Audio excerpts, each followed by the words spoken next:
Assalamualaikum warahmatullahi wabarakatuh. Alhamdulillahi rabbil alamin, wassalatu wassalamu ala asyrafil anbiya'i wal mursalin, nahmaduhu wa nasta'in wa nastaghfiruh, fa inna asdaqal hadits kitabullah wa khairal hadi hadi Muhammadin sallallahu alaihi wasallam, wa syarrul umuri muhdatsatuha wa kullu muhdatsatin bid'ah wa kullu bid'atin dhalalah wa kullu dhalalatin finnar. Wa qala rabbi shrah li sadri wa yassir li amri wahlul 'uqdatam min lisani yafqahu qawli. Alhamdulillah, bersyukur kehadrat Allah Subhanahu wa taala kerana dapat bersama pada malam ini. InsyaAllah pada malam ini kita nak sambung perbincangan hadis yang ke-36, yang mana pada minggu lepas telah pun kita bincang yang berkaitan dengan kalimah-kalimah dalam hadis ini, iaitu huraian dari segi bahasa.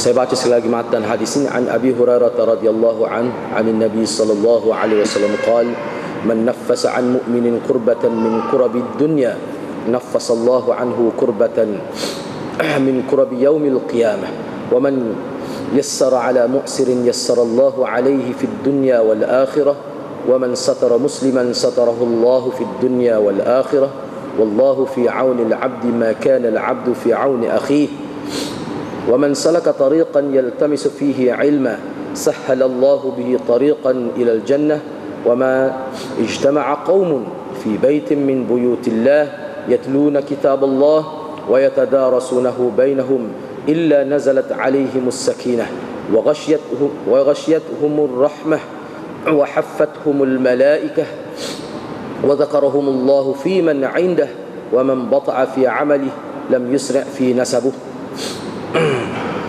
Diriwayatkan daripada Abi Hurairah radhiyallahu anhu, yang diambilnya daripada Nabi sallallahu alaihi wasallam.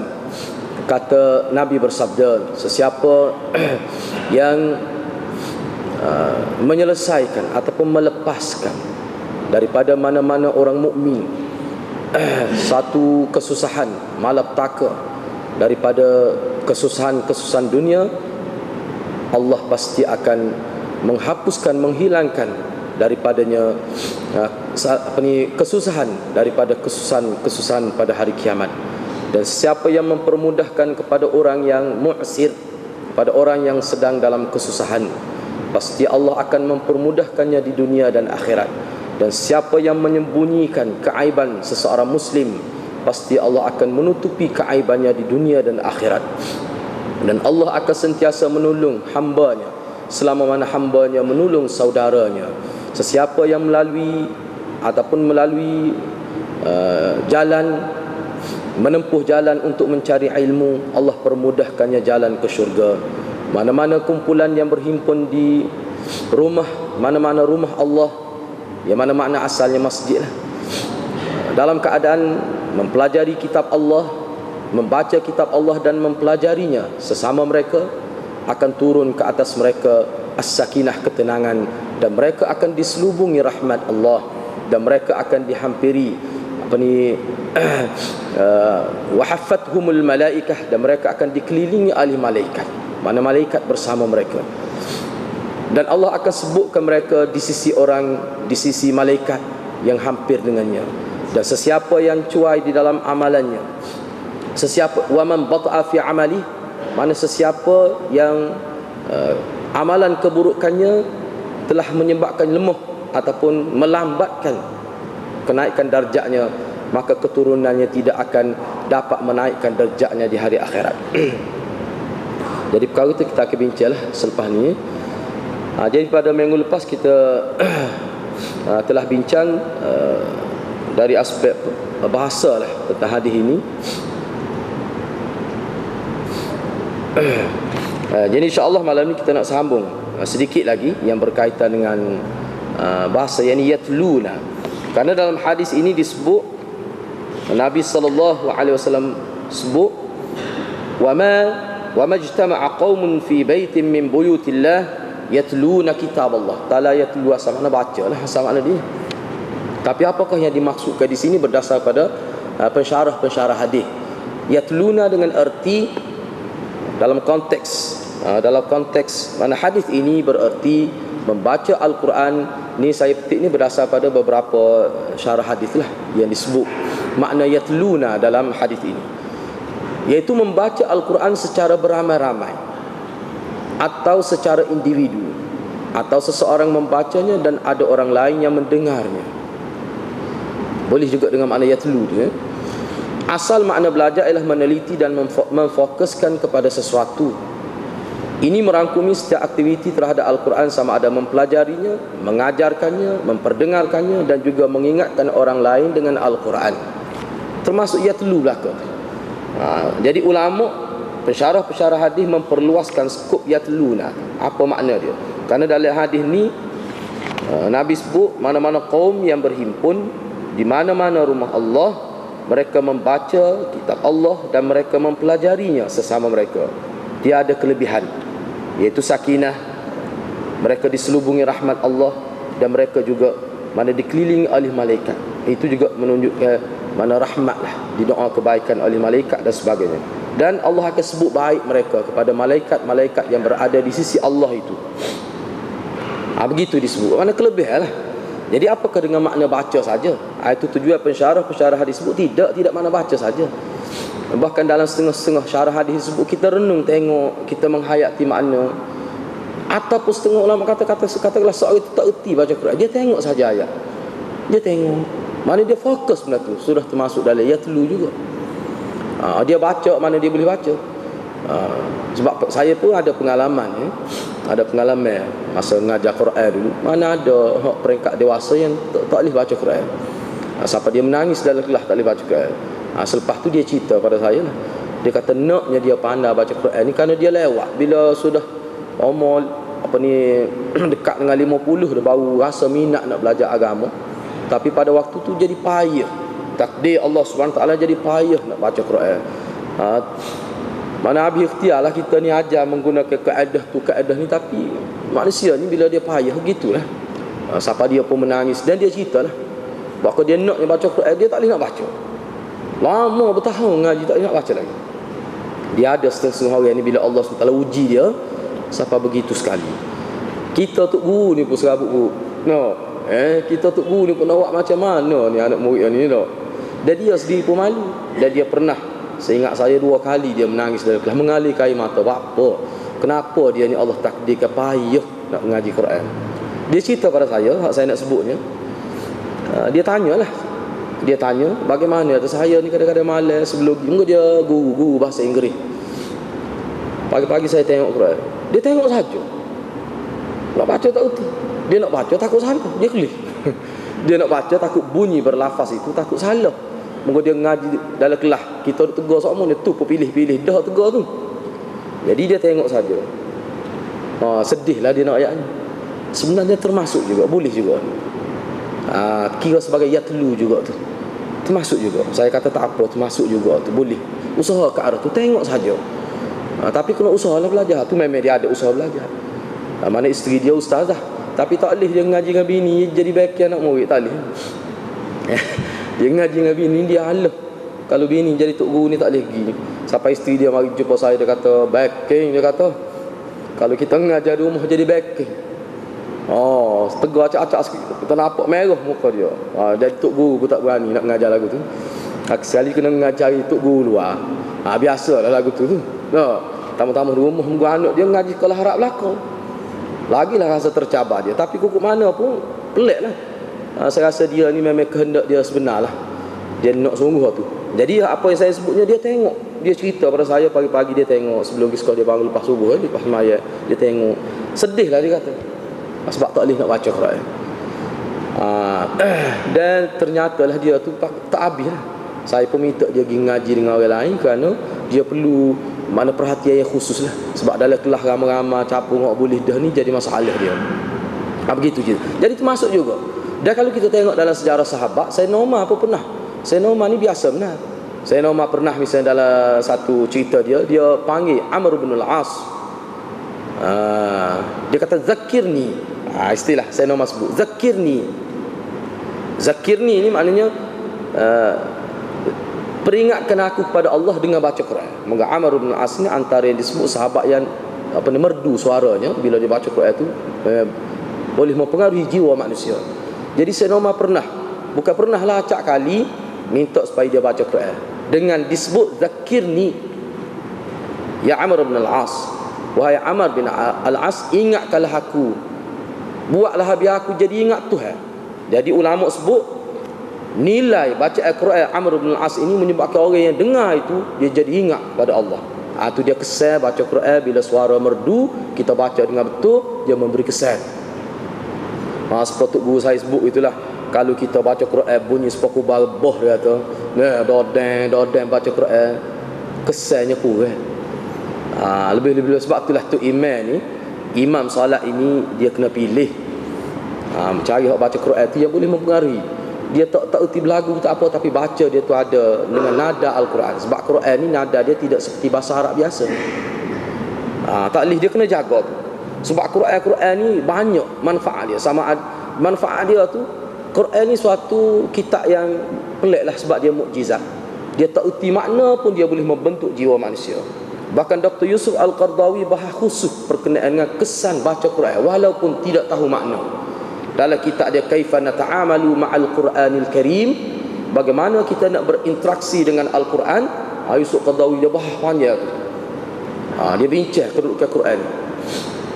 Bahkan ramai juga ulama sebut Quran dan selawat ini, Quran dan lafaz selawat Allahumma salli ala Muhammad dan seumpamanya hak waris daripada Nabi, hak tu kalau tak tahu makna pun dia boleh pahala. Kalau tak tahu makna pun dia boleh pahala. Tapi setengah ulama kata kalau hak lain, hak tidak selawat, walaupun hadis tak tahu makna dia baca. Ramai juga ulama kata tak ada kesan. Setengah ulama kata tak boleh pahala pun tak tahu makna. Ada setengah ulama kata begitu. Ada. Tapi Quran ni dia kelebihan khusus. Tapi kok mana pun pernah. Saya pernah, ni pengalaman kita lah, betul lah seperti mana yang kita belajar, bahawa Quran ni dia tak boleh baca seperti baca bahasa Arab, mesti dia ada nada dia. Ada pernah lah ni pengalaman saya di semaya Jumaat. Jadi ada seorang dia baca khutbah, lepas tu dia baca Quran, dia jadi imam, dia baca Quran seperti dia baca buku bahasa Arab. Seperti saya baca, laisa lil ilmi fil Islam hawiyatun syakhsiyatun aw, begitu dia baca Quran. Kita terkejut dengar. Ulama kata tak boleh baca gitu. Dia Quran ni dia ada nada dia. Dia tak boleh baca lagu tu. Memang dia buat bunyi tajuk, tapi bunyi seperti baca berita kita dengar TV Al Jazeera. Lagu tu bunyi. Tu tak boleh. Ulama kata khusus dalam tak boleh. Dia mesti ada cara dia, alunan dia, burdah dia sikit sebanyak tu kena ada. Tak boleh main baca seperti baca orang bunyi ni bahasa Arab ke Quran. Sebabnya manusia ni, orang Islam yang terbiasa dengan Quran ni, kalau kita baca seperti dia tahu ini bahasa Arab, ini bahasa Quran dia tahu. Jadi nada tu dia tidak sama.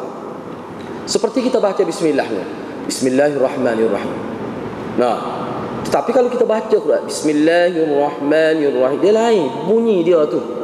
Dia bunyi itu tidak sama. Jadi perkara-perkara gitu zaman Nabi SAW ditekankan. Ditekan tu. Lahinu biluhunil Arab, mana baca tu di sampai makhraj dan sebagainya, tajwid dia mesti juga bunyi rentak dan alunan dia tu. Bahkan ada dalam hadis sebut tak boleh kita alunkan bacaan Quran dengan gaya-gaya penyanyi, tak boleh. Misalnya kita ikut rentak Hindustan baca Quran, misalnya tak boleh. Mana tidak diizinkan dalam syarak. Jadi maknanya luah lah, makna yatlu ni luah makna dia. Sama ada kita belajar, kita mengajar, kita baca orang dengar, orang baca kita dengar, semua tu termasuk dalam yatlu, boleh pahala belaka tu. Sebab saya nama bila dia dengar Amr bin As baca sahabat-sahabat lain, beberapa orang lain yang terkenal sebagai sahabat-sahabat yang merdu suaranya, maka perkara itu memberi kesan. Sebab tu saya nama kata zakirni, ingatkanlah aku kepada Allah dengan cara baca Quran. Jadi luahlah makna yatlu. Sebab itu sangat baiklah. Misalnya atas kereta ke, misalnya kita dengar pasal Quran dan sebagainya, dia mengingatkan kita. Bahkan ada mana orang yang ngapa Quran, Dalam perjalanan gitu ya, dia boleh ingat Quran. Dengan cara dia baca, lepas tu dia letak Quran tu. Mula ni mudah ya, kita boleh ambil surah-surah tertentu, ayat tertentu, dia ulas semua tu dalam kereta dan sebagainya, dia boleh membantu ingat. Kiralah kok mana pun, dia akan termasuk dalam ni. Mana kita boleh yatluna ni dalam kereta boleh, mana-mana pun boleh. Yatluna termasuk, sangat luas. Walau bagaimanapun disebut khusus di masjid seperti yang kita sebut sebelum inilah. Kerana masjidlah tempat yang paling baik untuk tempat mulia. Maknanya setengah dalam syarah-syarah hadis disebut, janganlah tak ada langsung kita baca Quran di masjid, kena ada juga. Jangan tak ada langsung baca Quran di rumah saja, langsung di masjid dia tak baca Quran, tak boleh, kena ada juga. Bahkan kena banyak lah tu. Misalnya mari semaya awal ke 5 minit awal paling kurang baca 5 minit Quran sebelum diazankan itu. Itu satu perkara yang dianjurkan berdasar pada hadis ini dan hadis-hadis lain. Biar ada tu. Tapi kena beringatlah, ulama sebutlah bila mari baca Quran di masjid, jangan sampai mengganggu orang lain sedang beribadat. Itu disiplin dia. Kita baca perlahan. Sebab dalam kitab Sibahatul Fikri fil Jahri bidzikri, satu kitab Abdul Hayy Al-Laknawi orang India. Dia tulis kitab tu bagaimana zikir ni molek derah ke molek secara perlahan. Berlaku khilaf ulama lah. Tetapi kukuk mana pun, walaupun berlaku khilaf mana, sebab kitab tu tebal jugalah. Sibahatul Fikri fil Jahri bidzikri nama kitab dia, Abdul Hayy Al-Laknawi. Dia bahas panjang. Cuma saya nak sebutnya bahagi mari yang terima boleh kita berzikir dengan nyaring, dengan kuat. Dia bahas pula kadar kuat tu setara mana. Jangan sampai perekat mengganggu orang. Walaupun rumah kita, jangan sampai perekat mengganggu orang. Bahkan disebut kita baca derah ni pun jangan sampai perekat didengari oleh orang lain, sampai perekat jadi mungkin orang terasa dia ni nak menunjuk ni. Benar-benar gitu dia kena jaga. Hak nak baca derah tu, hak nak berzikir derah. Lepas tu kalau di masjid pula, mana ulama bahas kalau derah pun, derah ni ramai ulama berpendapat derah baca dengan nyaring zikir di masjid ni, mana jangan siapa sah belakang pun dengar, sekadar sah kedua, sah tiga tu. Sah pertama mesti memang dah. Makna gitu. Bukan kata derah ni siapa kau derah sungguh lah. Derah tu mana didengari oleh beberapa sah sahaja. Jadi ulama tidak bincang dengar siapa hadut tepi kalah pun dengar. Cuma lah ni sebab alih kerana kita guna pembesar suara dan sebagainya, mana hak tu lain cerita lah. Kita baca seluruh pun dengar, tapi kukuk mana pun apa tu disebut dalam kitab tu, ni hak yang diterima, hak terima baca derah. Kok kata begitu? Janganlah kita berzikir menyebabkan terganggu orang sedang solat. Sebab di masjid ni ibadat paling asas ni dia semaya. Hak tu paling asas. Baca Quran tu duduk nombor 2. Di masjid ni tempat ibadah paling utama salat. Dalam solat tu ada dah baca Quran. Jadi kalau kita duduk zikir, kita duduk baca Quran sampai mengganggu orang yang sedang solat, maka hak tu kira melanggar disiplin. Boleh jadi tak boleh pahala, tak kena raya berdosa pula. Kena perhati kiri kanan kita lah bila mari di masjid. Dia ada satu disiplin yang agak ketat, itu kena beringat nak supaya boleh pahala kelebihan. Begitu juga disebut dalam kitab tu juga, kita memperdengarkan bacaan di corong-corong speaker ni, kita kata dah di masjid ni kan. Hak tu pun dia ada hak dia juga. Dia ada hak dia juga. Maknanya jangan sampai mereka mengganggu orang. Walaupun setengah kata kalau dok tak apa tu, setengah kata mana kalau tak payah tak apa, tapi kalau hak kata boleh pun sekadar itulah. Sampai mengganggu orang tak boleh. Lebih-lebih lagi misalnya waktu subuh dan sebagainya. Sebab ada setengah-setengah masjid tu siapa perekat, mana anak kecil tu umur 2 tahun nak tidur tak boleh. Kalau siapa tahap tu budak kecil yang tidak mukallaf, siapa terganggu memang derah sungguh lah. Beberapa butik kapur boleh dengar lagi.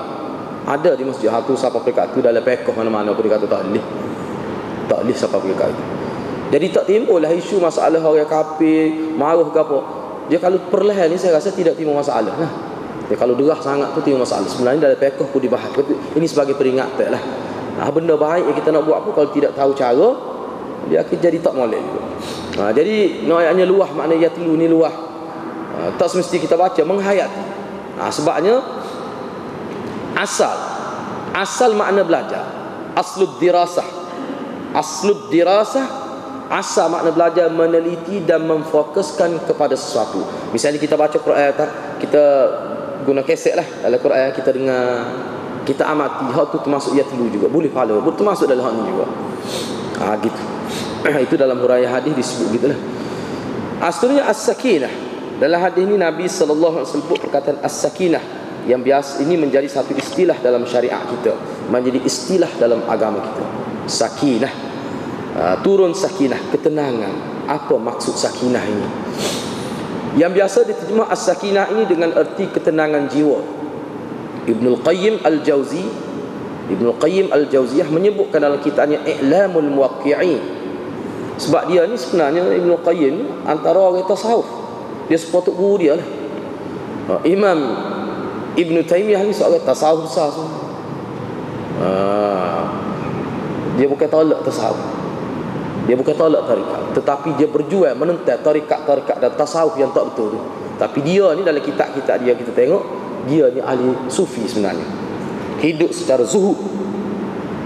Maka apa tak cara belah mana dalam perjuangan di Ibn Taymiyah ni, anak murid dia lah, di Ibnul Qayyim ni, anak murid Ibn Taymiyah ni. Tu dia ni. Jadi dalam kitab dia bahas ni benda-benda gini. Dari sudut kesufian. Jadi kalau kita baca kitab dia duk tentang, dia duk kata sesat ni puak-puak yang tolak cara hidup Nabi, nak ambil tasawuf, menampilkan satu cara hidup yang berlainan secara total dengan cara hidup Nabi. Ini tasawuf yang tidak boleh diterima. Sebab tasawuf ke tarikat ke kalau tidak bercanggah dengan tata cara Nabi, maka hak tu diizinkan, boleh. Jadi maknanya kita kena tahulah. Jadi asas ilmu, asas pengamalan kita Quran dengan hadis. Jangan tinggal tu. Kalau tinggal tu dia boleh rosak.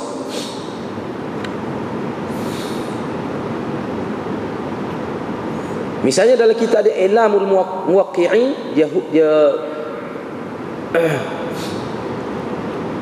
jadi Ibnu Qayyim menyebutkan dalam kitab dia, sakinah ni sebenarnya dia menyentuh tentang jiwa.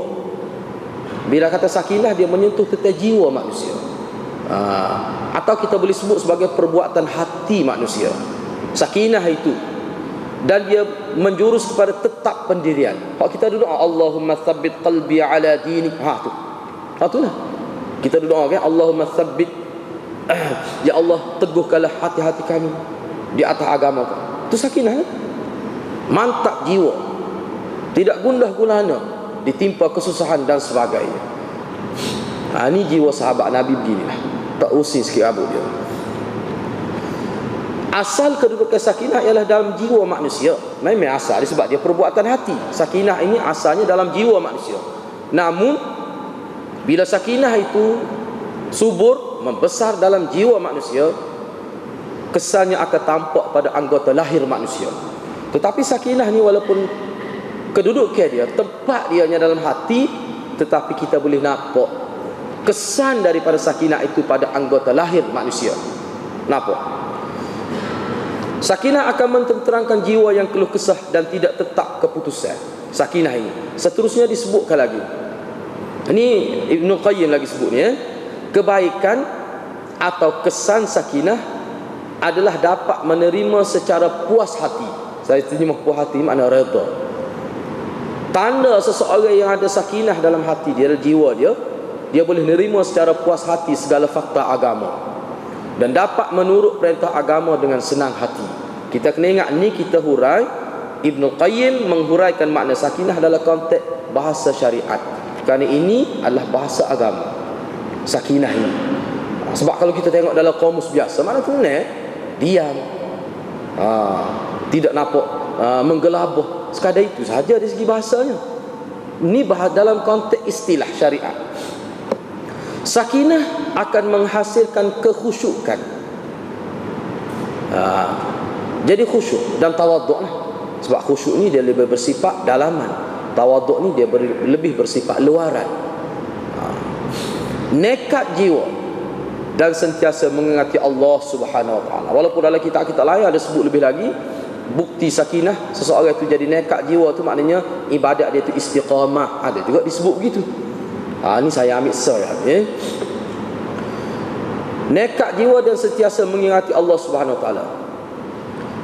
Dari mana punca sakinah? Sakinah ini boleh menjelma dalam diri kita sehingga terkeluar dalam bentuk perbuatan-perbuatan yang positif dalam konteks hubungan kita dengan Allah Subhanahu Wa Taala dan hubungan kita dengan makhluk.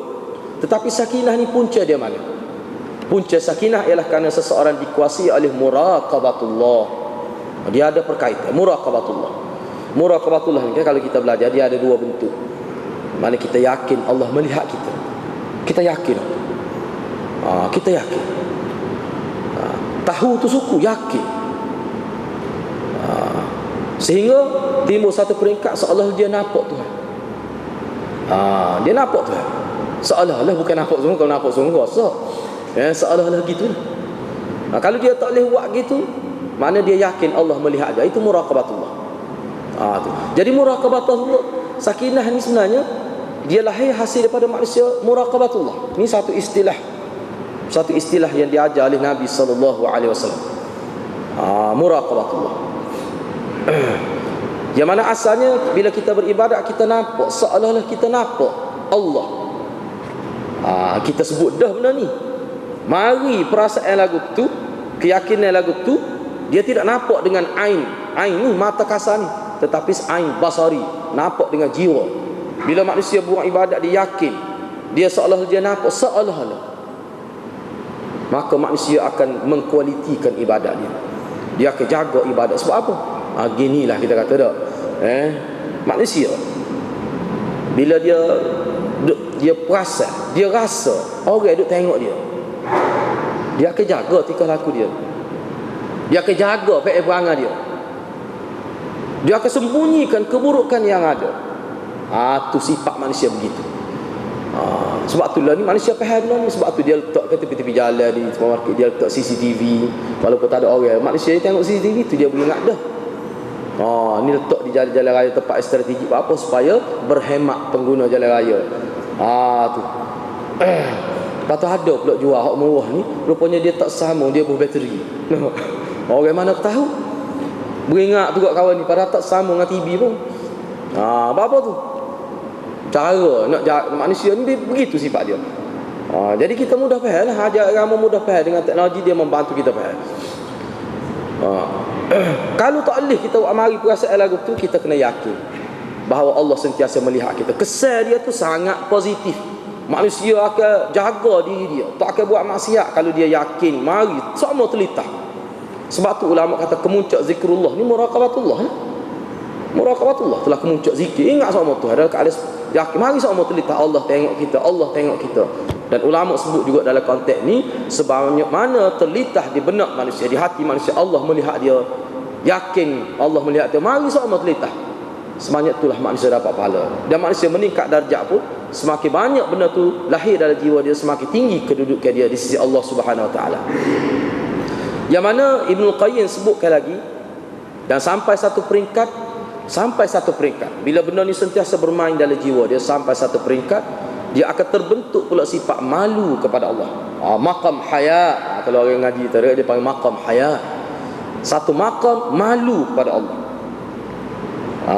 Dan malu ni sebab manusia, kita kata manusia malu kepada seorang, dia tak akan buat benda yang orang tu tak suka. Bahkan kita kata jerit semut tak mengaku depan orang, dia malu. Begitulah manusia. Dan dengan Allah ini, bila dia malu kepada Allah, maka hidup dia akan jadi positif. Dia akan jaga amalan agama, dia akan kualitikan ibadat dia dan sebagainya. Jadi ini peringkat tinggi. Bahkan kata Ibnu Qayyim lagi, sakinah tidak akan tercapai tanpa muraqabatullah. Tak mungkin akan tercapai sakinah kalau tidak ada muraqabatullah, tidak ada teringat pada Allah yang sentiasa melihat kita. Tak ada mari perasaan itu tidak terlintas dalam jiwa kita, maka manusia tak akan mari sakinah itu, tak akan mari. Ini kata Ibnu Qayyim Al-Jauziyah. Seterusnya dalam hadis ini Nabi SAW menyebutkan zakarahumullahu fi man indah. Ini salah satu kelebihan bila manusia itu, kelebihan penuntut ilmu yang disebut dalam hadis ini, kelebihan menuntut ilmu, khususnya ilmu agama lah. Antara di hujung hadis tu, selepas tu ada lagi Nabi sebut yang lain, zakarahumullah fi man indah. Mana orang yang menuntut ilmu ini dengan ikhlas ini, Allah akan sebut kehebatan mereka, puji mereka fi man indah, kepada malaikat-malaikat yang hampir dengan Allah. Saya terjemah gitulah, fi man indah ni sebut kepada orang yang berada di sisi Allah, itu makna asalnya. Dengan erti Allah Subhanahu wa taala memuji mereka, yakni penuntut ilmu di hadapan para malaikat muqarrabin yang rapat dengan Allah, yang berada di sisi Allah Subhanahu wa taala, dan menyatakan ketinggian kedudukan mereka, yakni penuntut ilmu. Ini adalah pernyataan darjat dan kedudukan penuntut ilmu, bukan pernyataan Allah SWT bertempat dan berarah. Ni jadi Nabi sebut dalam ni fi man indah, maknanya malaikat yang berada di sisi Allah. Apakah dia merujuk Allah ni bertempat, Allah ni berarah, ada jihad? Tidak. Jangan kita faham gitu. Kalau kita faham gitu, mana Allah ni seperti kita. Allah mengambil ruang. Sifat benda mengambil ruang ni, dia tak boleh mengambil semua ruang. Misalnya bila saya berada di hadapan hadirin dan hadirat, maknanya saya mengambil ruang, posisi saya di sini, maka saya tidak ada di ruangan lain. Itu makhluk lagu tu. Kalau kita kata Allah mengambil ruang, berada dekat, itu benda secara majas, kita pakai secara, itu bukan hakikat. Kalau pakai hakikat boleh masuk akidah. Tidak makna begitu. Jadi hal ini untuk pernyataan darjat dalam bahasa yang kita faham. Sekadar itu sahaja. Nak ayat kedudukan orang ilmu, mana orang malaikat yang rapat dengan Allah Subhanahu wa taala. Hak tu Allah cerita pada demo-demo tu kepada malaikat-malaikat. Bahkan dalam syarah hadis disebut dipuji penuntut ilmu. Allah yang puji, Allah yang puji. Ini satu kelebihan. Man bata'a, man bata'a, dalam hadis ni ada sebut akhir tu, Nabi sebut man bata'a bihi amalu lam yusri' bihi nasabu. Apa maksudnya? Amalan keburukan telah melemahkannya, menyebabkan terbantuk pergerakannya untuk mendapat darjat yang tinggi dalam agama dan kebaikan keturunannya tidak dapat membantunya pada hari akhirat. Jadi sini dalam huraian pensyarah hadis disebut, katakanlah seseorang itu semasa hayat di dunia tu dia amalan buruk, amalan yang bersifat maksiat, tidak ma'ruf, menyebabkan dia tidak dapat naik darjat di sisi Allah Subhanahu wa taala. Jadi fenomena yang Nabi cerita ni mengikut pensyarah hadis ini berlaku di hari kiamat. Bila di hari kiamat, bila ditimbang amalan dia, sebab amalan itu amalan buruk, amalan sim maknanya amalan buruk, Nabi kata keturunan dia baik setahun mana. Misalnya anak tok guru, anak tok lebah, keturunan dia baik belaka, tapi dia tidak baik. Apakah keturunan dia dapat bantu dia untuk naik darjat di hari akhirat? Dalam keadaan amalan dia tu terlalu sedikit yang baik, bahkan banyak yang buruk, Nabi kata tak dapat. Mana keluarga kita tak boleh nak beri syafaat kepada kita. Ini secara umumnya gitulah. Secara umumnya gitu. Secara umumnya gitu. Tak boleh. Jadi hak ni sebenarnya Nabi SAW nak sebut tentang kedudukan amalan manusia itu. Nabi nak menyentuh tentang kedudukan amalan manusia. Kena ingat tu. Jadi janganlah kita berasa bangga dengan keturunan kita sehingga kita berpada dengan keluarga kita, berpada dengan keturunan kita baik. Jangan. Kita kena bersyukur dengan keluarga kita yang baik. Kita kena bersyukur dengan keturunan kita yang baik. Tapi itu bukan memadai untuk menyelamatkan kita di hari akhirat. Tidak memadai. Seterusnya makna umum hadis ini, sebab saya tidak banyak, dia punya tak sempat banyak nak tarik, jadi rasa ni memang terbatas sebenarnya ni. Jadi kita pun habis setakat makna umum hadis. Baik, kita nak tengok sentuhan hadis ini secara umum, makna hadis ini secara umum. Melalui hadis ini, para ulama telah menyenaraikan 4 perkara. Hadis ini menyentuh 4 perkara penting yang merupakan tanggungjawab kemasyarakatan mengikut acuan Islam. Walaupun ada lagi perkara-perkara lain yang disebut, tapi dalam konteks masyarakat, ni hadis ini menyentuh 4 perkara penting yang merupakan tanggungjawab kemasyarakatan mengikut acuan Islam. Yang pertama, membantu menghilangkan kesusahan orang lain. Seperti yang kita bincang tadi, dia membantu menghilangkan kesusahan orang lain. Yang saya sebut sebelum ni sifat mana kekitaan, sifat kekitaan, bukan sifat keakuan. Membantu menghilangkan kesusahan orang lain. Jadi dalam konteks membantu menghilangkan kesusahan orang lain ni banyak jenis, banyak bentuk lah. Sama ada kita sendiri, dia termasuk belaka. Sebab hal ini ada dihurai pula oleh ulama ni. Apakah kita sendiri kena bantu dia? Kita sendiri kena turun pada bantu dia? Ataupun kita duduk rumah, kita melalui telefon? Boleh belaka. Asalkan melalui usaha kita, maka kita dapat menghilangkan kesusahan orang. Maka kita termasuk dalam hadis ni. Termasuk dalam man naffasa an mu'minin kurbatan min kurabi dunya, itu termasuk dalam hadis. Kira lah aku ke mana, guna modangi telefon minta tolong gini, dia susah ni, kita jawab kira.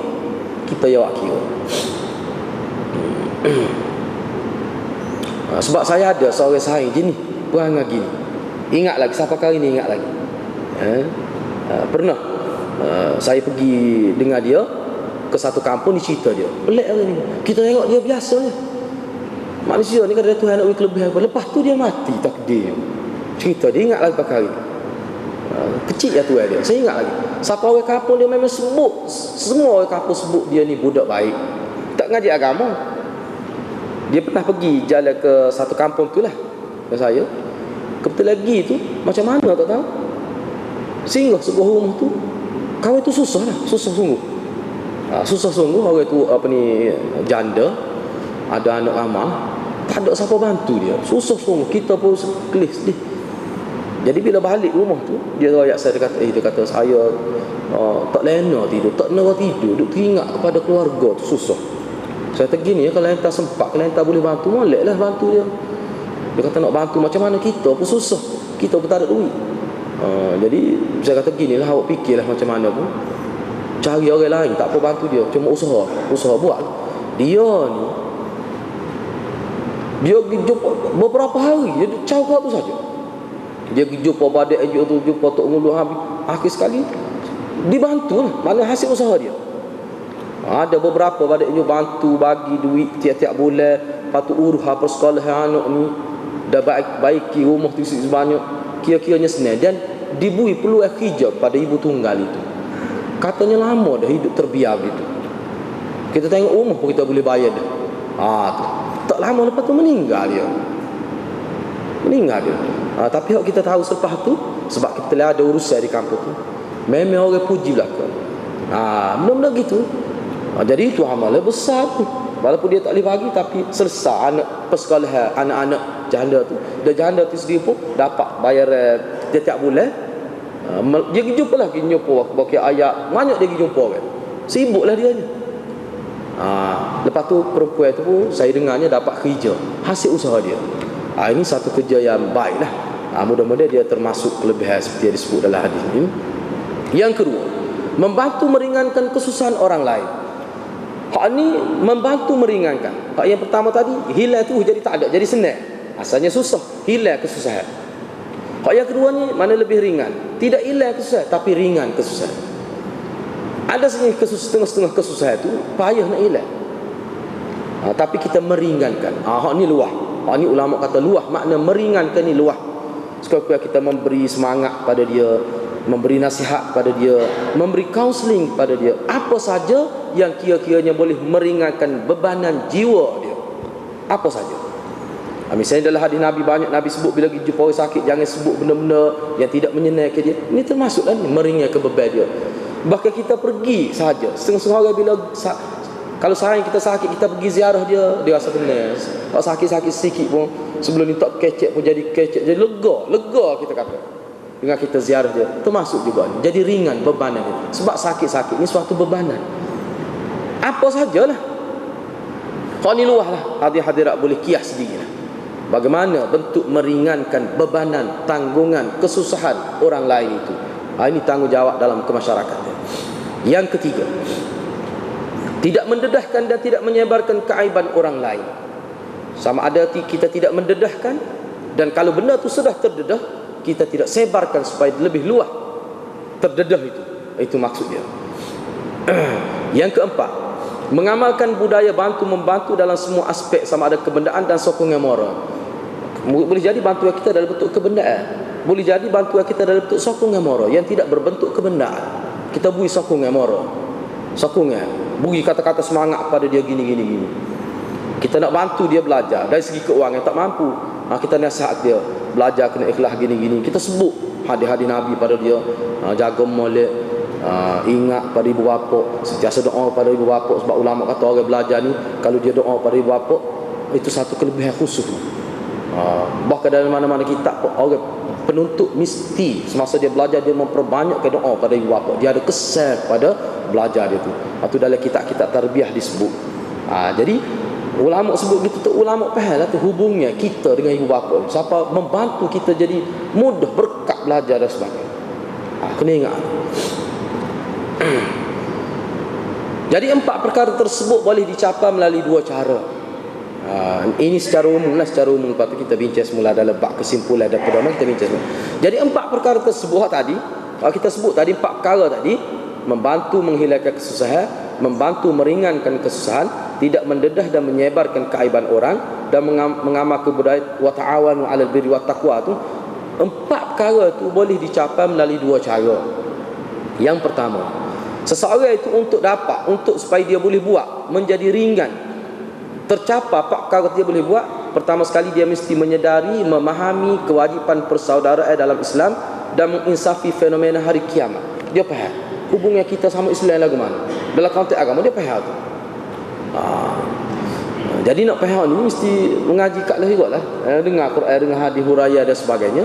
Dia faham bagaimana fenomena hari kiamat. Ni antara ni Nabi sebut fenomena hari kiamat. Maknanya hari kiamat ni fenomena dia susah. Hari kiamat ni susah. Itu fenomena dia. Hari kiamat ni adalah hari kesusahan. Susah hari kiamat ni. Dan hari yang mengaibkan. Kalau kita tengok dalam hadis pun, manusia keluar daripada rekahan-rekahan bumi itu. Yauma yakunun nasu kal farashil mabthuh dalam suratul Qari'ah itu. Tubik tu tak apa pakai ya. Dengan rambut panjang, huduh lah, huduh.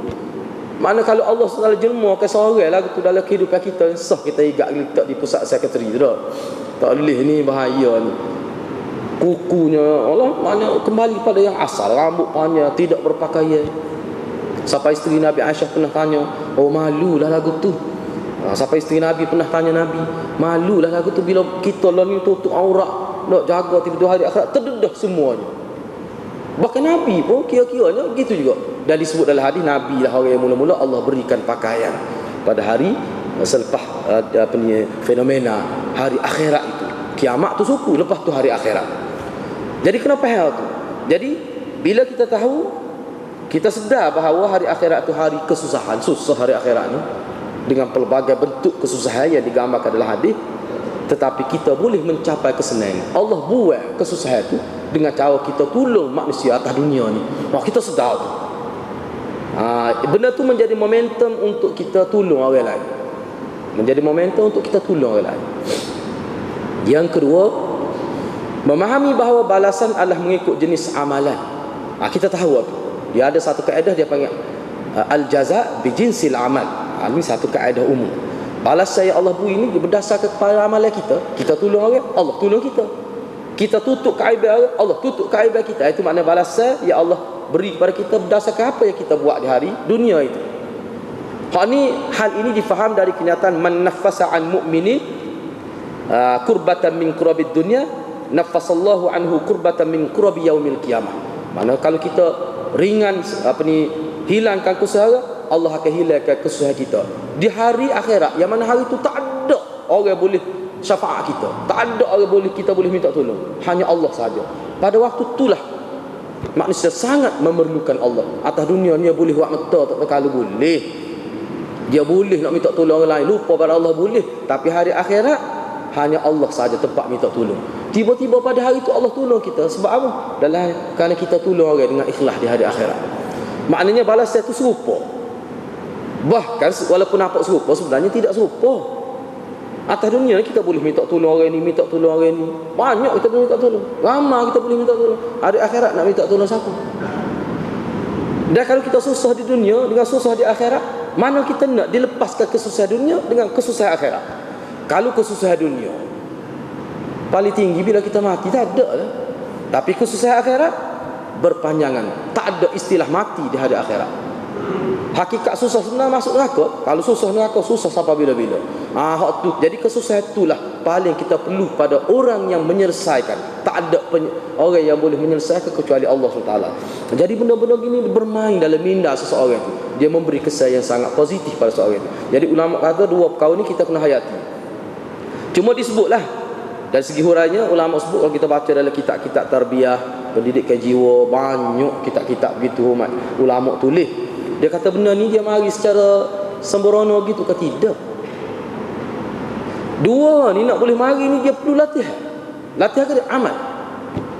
Setiap kali dia buat, setiap tulang dia fikir aku tak boleh, kita ni dia saudara Islam, kita latih gitu. Sehingga dia menjadi satu jibilah, jadi adat, tabiat, kebiasaan kita. Gitu maksudnya. Berikutnya selain daripada perkara itu ni saya nak sebut secara umum, lepas ni kita bincang dalam konteks lain. Berikutnya Nabi SAW menyentuh pula berkenaan aktiviti menuntut ilmu di akhir ni. Nabi sebut aktiviti menuntut ilmu, man salaka tariqan yaltamisu fihi ilma ila akhiril hadis ini. Berkumpul membaca Al-Quran dan mempelajarinya, dan dikaitkan khusus aktiviti ini dilakukan di masjid seperti yang kita bincang. Dan yang terakhir sekali Nabi SAW menyentuh pula tentang perkara penting yang berkait dengan pembalasan dan pembentukan nilai dan darjat seseorang di dunia dan di akhirat, iaitu amalan ma'ruf yang dilakukan, dan dalam masa yang sama menyedarkan manusia bahawa keturunan dan pangkat tidak berguna di hari akhirat untuk menaikkan darjat seseorang. Ini Nabi sebut di ujung hadis ni. Jadi seseorang itu katakanlah wa man bata'a bihi 'amalu, jadi lambat, jadi lemah, dia tak boleh. Bila hari akhirat tu katalah dia tak dapat dan kedudukan yang tinggi tu kerana amal dia lemah, kurang amal yang baik di hari akhirat. Apakah keturunan dia yang baik, apakah pangkat yang begitu tinggi yang dicapai di hari dunia itu boleh membantu dia? Nabi kata tak boleh. Tu hak ni Nabi nak hantar, nak memperingatkan kita, nak mentazkirah kita supaya kita ingat inna akramakum indallahi atqakum. Dalam hadis sebut kan Allah tidak melihat kepada rupa parasmu. La yanzuru ila Allah tidak melihat ila suwarikum wa amwalikum walakin la yanzuru qulubikum wa amalikum tu. Itu hadis. Allah tidak tengok pada tubuh kamu yang cantik, rupa paras kamu, harta kamu, keturunan kamu. Allah tidak tengok tu. Walaupun kita disuruh cari nak nikah keturunan yang baik, tu suku tu dalam konteks lain. Dalam konteks lain itu ikhtiar untuk cari kebaikan, itu bab lain. Jadi kena ingatlah, kena ingat. Maknanya dalam hadis ni Nabi sallallahu alaihi wasallam tekankan kita supaya beramal. Jadi masalah kita masuk surga dengan rahmat Tuhan itu bab lain. Itu bab lain. Tapi penilaian yang dimaksudkan kita ni sebagai mukallaf, amal tu. Kita ni orang panggil mukallaf. Apa maksud mukallaf? Dibebani dengan amalan-amalan tertentu dalam agama. Kena buatlah tu. Dan Allah SWT akan nilai kita. Walaupun hakikatnya kita tak boleh kira dengan amalan kita masuk surga, memang tak padan. Tak padan tu. Sebab tu kita kata rahmat Tuhan kita masuk surga, bukan kerana amalan. Sebab kalau kira amalan tak padan. Tetapi dah Allah suruh kita beramal, dan Allah kata dia akan nilai. Wa man ya'mal mithqala dzarratin khairan yarah, syarran yarah. Dia akan nampak belaka, dinilai oleh Allah Subhanahu wa taala. Jadi insya-Allah perbincangan seterusnya kita akan bincang pula untuk minggu hadapan berkenaan dengan perkara-perkara berkaitan dengan hadis dan kesimpulan hadis. InsyaAllah kita akan bincang minggu hadapan. Rasanya setakat itulah untuk malam ini. Wabillahi taufiq wal hidayah. Wassalamualaikum warahmatullahi wabarakatuh.